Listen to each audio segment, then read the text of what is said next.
تو سب کہہ رہے ہیں. تو ایک حصہ نظر آ رہا ہے نون لیگ کا بھی، وہ جنرل باجوہ پر بھی الزام لگا رہا ہے، ایک حصہ نون لیگ کا جنرل باجوہ کو بچانا چاہ رہا ہے. اسی طرح سے دو مختلف خبریں ہیں. کچھ صحافی کہتے ہیں جی جنرل باجوہ کی طرف بھی ہے، لیکن جو اسٹیبلشمنٹ کو کوٹ کر رہے ہیں براہ راست، جن میں کامران شاہد وہ کہتے ہیں نہیں جنرل باجوہ کو نہیں کچھ کہا جانا، ان کا کوئی لینا دینا نہیں ہے. مگر افتخار شرازی صاحب یہ خبر دے رہے ہیں کہ تقریباً 21 روز پہلے جنرل باجوہ پاکستان سے جا چکے ہیں. جنرل ریٹائرڈ قمر جاوید باجوہ ملک سے جا چکے ہیں، اور وہ بھی کس دن پہلے. پہلی منزل اٹلی یا اسپین تھی، اٹلی یا اسپین گئے ہیں وہ پہلی منزل، اس کے بعد پتہ نہیں کہاں ہیں وہ یہ نہیں بتا رہے. اور اسی وجہ سے وہ 14 اگست کے آرمی چیف کے عشائیے میں شریک نہیں ہوئے تھے. آپ کو یاد ہوگا کہ جنرل قمر جاوید باجوہ کی فیملی کے حوالے سے وہ اربوں روپے کے اثاثے سامنے آئے، اور پھر وہ کیس بھی بنا کر کس نے بتا دیے کیا ہوا، وہ ایک پوری الگ کہانی ہے. اس کے بعد جنرل قمر جاوید باجوہ کبھی باہر ٹور کرتے پکڑے گئے، کبھی پکڑے گئے سے مراد یہ اپنے خاندان کے ساتھ ان کی ویڈیوز وغیرہ سامنے آ گئی. کبھی کسی ملک گئے ہوئے ہیں، وہاں پر ان کے خلاف نعرے لگ گئے، یا کسی نے کہا جی تم نے یہ کیا ہے، وہ شاید افغانی تھا، اور پھر وہ کافی انٹرویو دے کر اپنے آپ کو کلیئر بھی کرنے کی کوشش کرتے رہے. لیکن اب یہ کہا جا رہا ہے کہ جی وہ 21 روز پہلے ملک سے جا چکے ہیں، اور پہلی منزل اٹلی تھی یا اسپین تھی.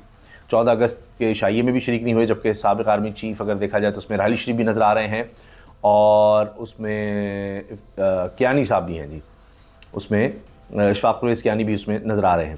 خیر، اب ثاقب نثار سابق چیف جسٹس کا نام بھی آ رہا ہے کہ وہ بھی پاکستان میں نہیں ہے، بیرون ملک جا چکے ہیں. مگر ان کی طرف سے کہا جا رہا ہے جی میڈیا میں جو کچھ ہے غلط ہے، کوئی گرفتاری کی بات یہ وہ میں ویسے باہر ہوں آ جاؤں گا، یہ سب باتیں ثاقب نثار کی طرف سے ہو رہی ہیں. اور اب یہ بات ایک بیانیہ بنتا ہے کہ عمران خان اکیلے نہیں تھے، اس میں سابق آرمی کے سینئر افسر بھی شریک تھے، جو کچھ ہوتا رہا ہے. تو اب وہ یہ چیزیں اس طرف جا رہی ہیں. یہ تو ہے کہ جو ایک بڑے پیمانے پر جو کچھ ہو رہا ہے. اب ملکی سطح پر خبریں کیا ہیں؟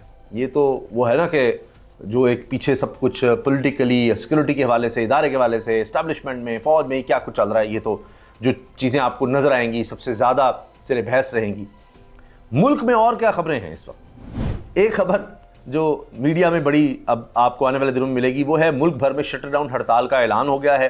اور آل پاکستان انجمن تاجران نے 28 اگست کو ملک بھر میں شٹر ڈاؤن ہڑتال کا اعلان کر دیا ہے. مہنگائی، ٹیکسز اور اس کے خلاف جماعت اسلامی بھی کہہ رہی ہے کہ جی ہم پھر آ جائیں گے، مگر ساتھ کریڈٹ بھی لے رہے ہیں کہ میاں نواز شریف صاحب نے اعلان کر دیا ہے جی 45 ارب روپے سے ہم سبسڈی دیں گے، 14 روپے فی یونٹ ہم کم کریں گے. اب یہ حکومت پریشر میں ہے، یا ان کو لگ رہا ہے کہ ہماری چھٹی ہو سکتی ہے، اس سے بچنے کے لیے اگر کر بھی دی جائے تو ہم کہیں گے دیکھیں ہم نے کیا کچھ کر دیا تھا. یہ الگ قصہ ہے. اب انہی خبروں کو لے کر جو بڑی سینسٹیو ہیں، عطا تارڑ صاحب دیگر لوگ تو بات کر دیتے ہیں، مگر رانا ثناء اللہ نے شہزاد اقبال کے شو میں جیو نیوز پر کہا کہ آرمی چیف کی تعیناتی کا عمل بڑی عزت اور آئینی ہونا چاہیے. اس کمانڈ کے کہنے پر لوگ جان دے دیتے ہیں، تو یہ بڑی عزت اور بڑی آئینی طریقے سے، بڑے محتاط، بڑے طریقے سے ہونا چاہیے، زبردست طریقے سے ہونا چاہیے، اس پہ بڑا خیال رکھنا چاہیے. اس پر شہزاد اقبال نے خواجہ آصف کا کلپ چلا دیا، جس میں وہ کہہ رہے ہیں کہ جنرل اعجاز نے جنرل باجوہ کو چیف بنوایا تھا. خواجہ آصف وزیر دفاع کہتے ہیں کہ جنرل باجوہ کے سسر نے، جنرل اعجاز نے ہی جنرل باجوہ کو آرمی چیف بنوایا تھا، یعنی وہ بیچ میں انوالو تھے، اور میاں نواز شریف نے لگایا تھا. تو وہ ہمیشہ لابنگ پر اور فلاں نے کہا، انہوں نے اور کچھ نہیں دیکھا، انہوں نے کہا اس کا سسر ہے، انفلوئنشل ہے، جو بھی اندر ڈیل ہوئی پتہ نہیں کیا ہوا، تو اس پر جنرل باجوہ کو لگا دیا تھا. یہ اب جب خواجہ آصف یہ کہہ چکے تو پھر اس پر رانا ثناء اللہ لاجواب ہو گئے. ان کو سمجھ نہ آئی تو کہتے جی میں گزارش کی ہے کہ تعیناتی کے عمل کو اس طرح ڈسکس ہی نہیں کرنا چاہیے. میں متفق ہوں، اس کو ڈسکس کرنا مناسب بات ہی نہیں، بس چپ کر جائیں، چھوڑ دیں اب اس بات کو کہ ہم کس طرح سے آرمی چیف کی تعیناتی کرتے رہیں، یہ نہ ڈسکس کریں. اور خود آپ دیکھیں نا کیا کہ جی لابنگ ہوتی رہی، فلاں ہوتا رہا، اور جنرل باجوہ نے یہ کیا، فلاں نے کیا. ہاں فیض حمید بھی کر رہے تھے کہ جی مجھے آرمی چیف لگا دو، مجھے آرمی چیف لگا دو. خود ایڈمٹ کرتے ہیں یہ ساری لابنگ چل رہی تھی اور یہ سب کچھ ہو رہا تھا. اچھا، قرارداد منظور ہوگی خیبر پختونخوا اسمبلی سے. ریاستی ادارے آئینی حدود میں رہ کر کردار ادا کریں. اور عجیب بات یہ ہے کہ یہ متفقہ قرارداد ہے، اس کا مطلب ہے کہ اپوزیشن بھی اس میں ساری، فضل الرحمان صاحب بھی ہوں یا دیگر جماعتیں ہوں، ANP جو بھی جماعتیں وہاں پر ہیں، ویسے تو 2 تحریک شریعت تحریک انصاف کے پاس ہے، وہ ساری اس میں شامل ہیں. کہہ رہی ہیں جی کوئی ریاستی ادارہ آئینی حدود میں سے باہر نہ نکلے. ہم پر گردشی قرضوں کے سود کی ادائیگی کا بوجھ عوام پر ڈالنے کا دباؤ ہے. یہ سیکرٹری صاحب نے بتا دیا ہے، جو سرکل ڈیٹ ہے اس کا بوجھ ہم نے عوام پر ڈالنا ہے، ہم پر دباؤ ہے، اور دباؤ جب آتا ہے تو ہم آگے دباؤ ڈال دیتے ہیں. ہم کیوں رکھیں؟